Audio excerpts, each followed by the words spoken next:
Beaucoup de gens refusent l'appartenance à la République et se disent « Mais pourquoi moi, je suis français, mes parents étaient français, et je suis…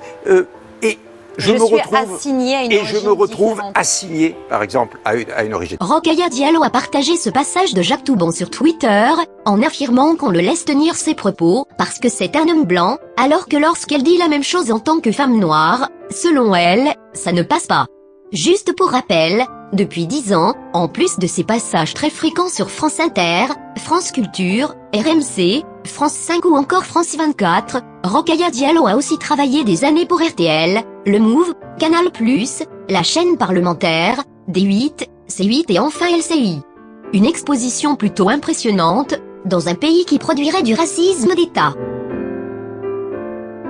C'est aussi assez amusant de voir Rokhaya partager du Jacques Toubon, du Pascal Blanchard et du Éric Fassin, alors qu'elle passe son temps à dire que les Blancs ne peuvent pas comprendre le racisme que subissent les Noirs, et que ce n'est pas à eux d'en parler mais aux personnes concernées, selon l'expression consacrée. Le racisme anti-blanc, ça veut rien dire. Ce que prouve Madame Diallo en promouvant les propos de tous ces vieux hommes blancs, c'est que ce qui la gêne ce n'est pas la parole blanche sur le racisme, mais la parole blanche qui n'est pas d'accord avec elle sur le racisme. Ce qui est également mis en évidence, comme elle le dit elle-même, c'est qu'elle raconte exactement la même chose que tous ces hommes de pouvoir. Autrement dit, le combat de Rokhaya Diallo ce n'est pas la lutte contre le système, c'est au contraire la lutte du système, ce système de vieux bourgeois blancs et paternalistes qui tiennent les rênes de la République depuis des décennies, et qui écrasent toute voix plus jeune, qui voudrait apporter un regard nouveau sur les phénomènes raciaux qui traversent notre société.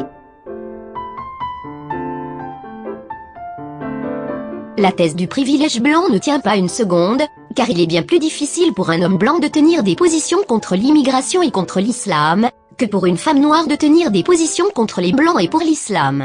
Le seul privilège qui existe c'est le privilège bourgeois, et Rokhaya Diallo en bénéficie, car elle valide tous les préjugés de la classe sociale dominante, diabolisation des prolos qui votent Front National, victimisation des Africains considérés comme inférieurs. Le racisme en général, ça s'adresse à des personnes qui sont en état d'infériorité dans une société. Repentance obligatoire des Occidentaux, ce qui plaît énormément aux Blancs riches, car cette mise en scène d'autoculpabilisation leur permet de s'acheter une bonne conscience pour pas cher, pendant qu'ils continuent de vivre entre Blancs dans leurs appartements parisiens dont les prix s'écrivent sur 7 chiffres.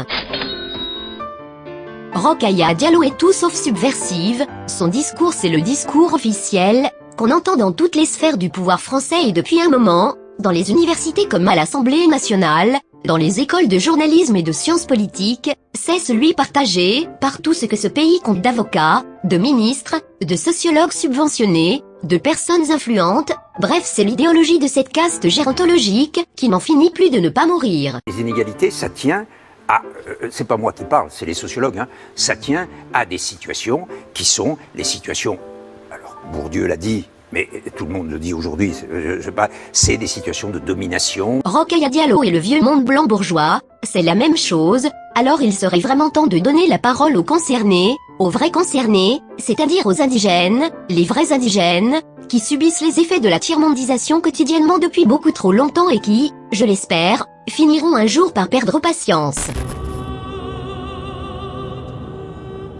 Pourquoi tu portes ce déguisement de lapin ridicule ?